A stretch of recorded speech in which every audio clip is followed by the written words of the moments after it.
Halo,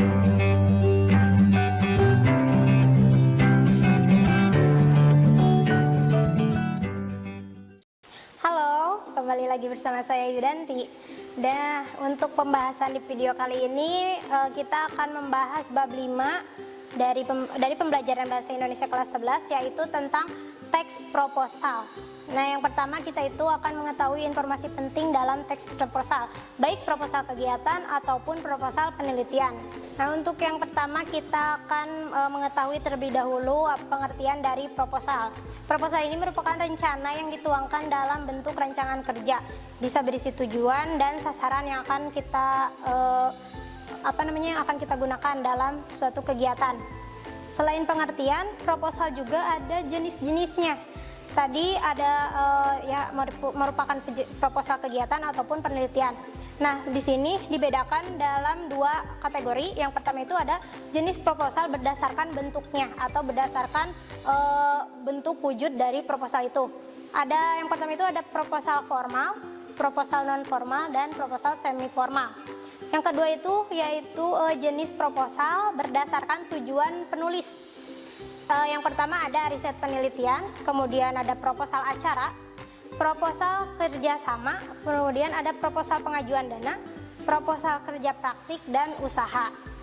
Selain tadi jenis-jenis dari proposal, tentu setiap teks itu mempunyai strukturnya. Nah, dalam struktur proposal ini ada dua ya. Untuk proposal kegiatan dan proposal penelitian itu ada perbedaan. Yang pertama kita bahas terlebih dahulu mengenai proposal untuk proposal kegiatan, struktur untuk proposal kegiatan. Yang pertama itu ada halaman judul, berisi tadi isi dari teks proposalnya. Kemudian ada latar belakang dari tujuan atau kegiatan yang akan kita lakukan, apa itu yang melatar belakangi kita melakukan kegiatan tersebut. Kemudian ada tujuan kegiatan, ada nama dan tema kegiatannya dicantumkan ya dalam proposal. Kemudian ada bentuk kegiatannya seperti apa, seperti itu. Kemudian ada pesertanya, ada waktu dan tempat penyelenggaraan kegiatan. Kemudian ada penyelenggara atau panitianya.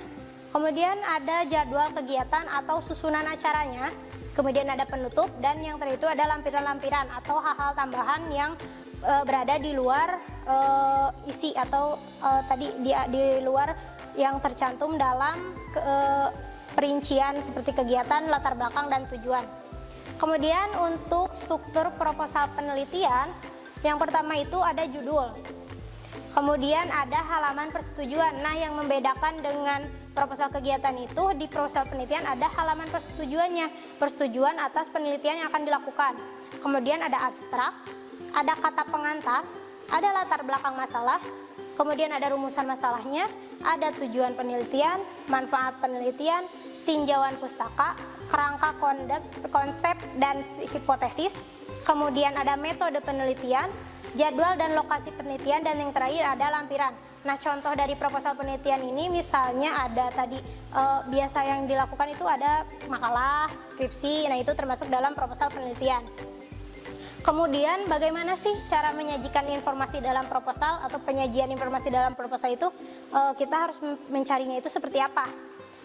Nah, yang pertama itu kita harus merancang atau menyusun dulu.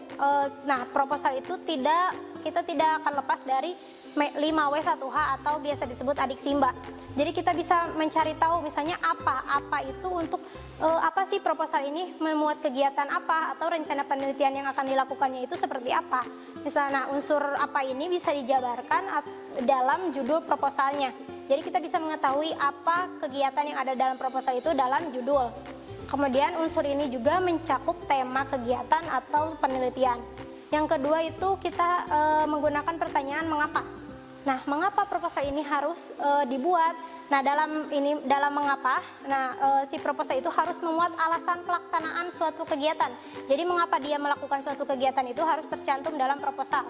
Nah, informasi ini dapat disampaikan di bagian latar belakang masalah tadi ya, atau di latar belakang proposal dan tujuan kegiatan. Kemudian siapa? Nah, proposal ini harus memuat orang-orang atau pihak-pihak yang berkait atau pihak yang menjadi sasaran kegiatan dan penyelenggara kegiatan. Kemudian ada pertanyaan misalnya kapan? Nah, kapan proposal atau kegiatan yang ada dalam proposal ini dilaksanakan? Nah, jadi proposal itu harus menjabarkan waktu kegiatan yang dilaksanakan, termasuk tanggal, jam, dan jadwal pelaksanaan kegiatan. Kemudian di mana? Nah, untuk di mana ini proposal harus menyantumkan